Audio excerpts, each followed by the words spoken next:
Hello Guardians, it's me Hunter Gunslinger here, back with a brand new video. Today I'm going to be discussing one of the 8 barons that we're going to get in Destiny 2 Forsaken when it's set to release on September 4th. Now, judging by what the article stated, it says that, of course, the 8 barons helped out Prince Uldren because, they hate Cade, and they helped Prince Uldren kill Cade. Now, they did state in the article we will be in our first campaign, and us and Cade will go down to the Prison of Elders to help out, of course, the commanding officer at this point, Prince Uldren. Because right now there's contamination at the Prison of Elders. The reef is not the same without the queen. And basically the reef is pretty much out of, basically it's in chaos. It's flooded. So at this point where we're going deep inside the story, we'll be seeing these 8 barons. And we will come across these 8 barons on different planets in different areas of the solar system. Now, this one of the 8 barons you see on your screen, of course, he is a Archon priest. Well, he was once a prominent Archon priest in his long house. But, of course, something happened during his past life, and he mutated to something that looked like something out of Silent Hill, basically. So he's one of these 8 barons that we come across, and they call him the Fanatic. Basically, the reason why they call him the Fanatic, he takes his belief in his religion very serious. And judging by what Cade quote said, those are the ones that are very hard to defeat in these type of moments. And basically his alias is known as the Fanatic by his real name, Master of Souls, and Shadow Priest. He's a fallen Archon, and he's a male. There's different barons that are going to be different genders, I guess, female and a male. I never knew they had genders in this game. I just went with what they look. But there are female barons and there are male barons that we're going to be coming across. So this first one is a male. Ta-da! He's a male baron, and this one of the quotes from the Fanatic. And it says, quote, "Death is your shield, but it's the Scorn sword," end quote. So that's pretty interesting. Like, death is your shield, but the Scorn sword is your death. And judging by Cade, he's going to come across that very soon once September 4th rolls around.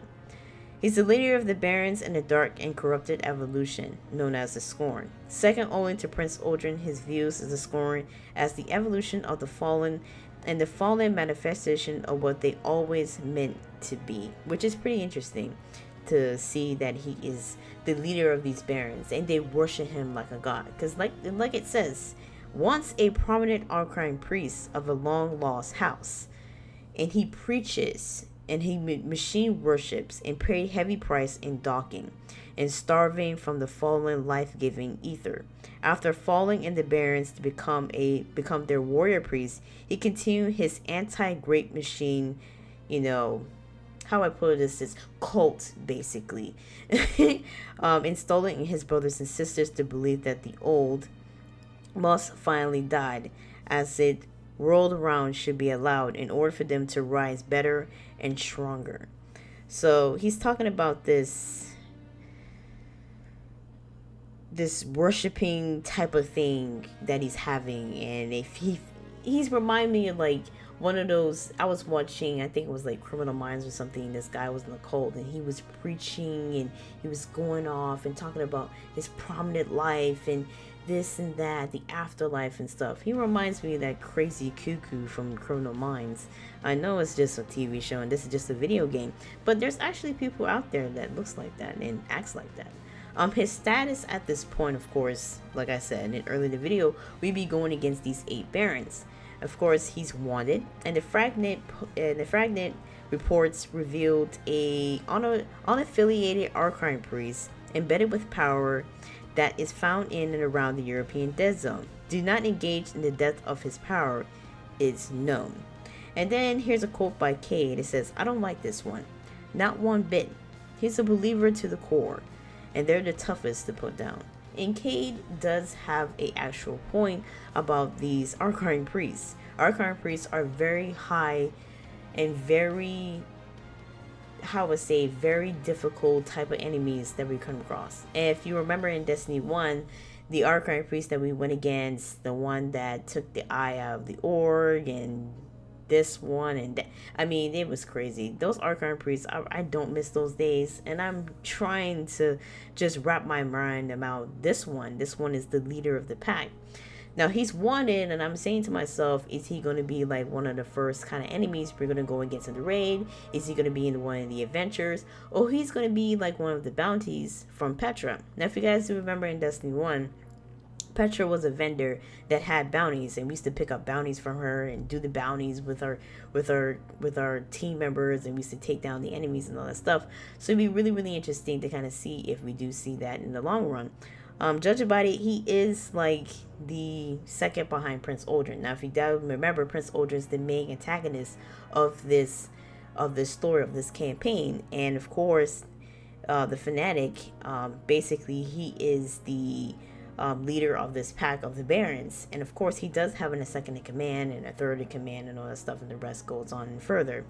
But he is the main person of these barons, and they're gonna listen to him because they're gonna worship him. Like I said, he was an Archon priest back in his early beautiful days until he turned into the most ugliest creature. As you can see, and judging by some of the screenshots, throughout the news outlets of Destiny 2 and everybody posting their videos, he does have a sword in his hand, and you will die by the sword. Depends on how he wields that sword in Destiny 2 Forsaken. We just have to wait and see when September rolls around. If you guys do like these type of videos in the long run, let me know in the comment section down below. Give me your honest opinion, what you guys feel about these enemies that you come across, and we will post more videos about the enemies and themselves and their status and their history and what type of genre did they have. Let me know what you guys think about this first one. Do you think he's going to be like one of the raid bosses that we're going to come across first? There always like some sort of chamber that you have to open and you have to go against this boss. Or he just going to be like one of the shrikes or something like that. Could be a shrike boss. Could be I don't know, could be like a bounty for Petra if she does have bounties for her vendor aspect. And we're going to be diving in about the Dreaming City. Now the Tango Shore is where everything is going to be at, but the Dreaming City is where everything pretty much is the big finale, along with of course the raid and the different story missions and different adventures and patrols there. The Dreaming City will have different altars each week, and they kind of mentioned that in a previous article. Let me know in the comment section down below what you think about this. If you did like these type of videos, it's much appreciated to hit that thumbs up button. If you didn't like it, you can always hit the dislike button, and I'll catch you guys in Guardians in my next post.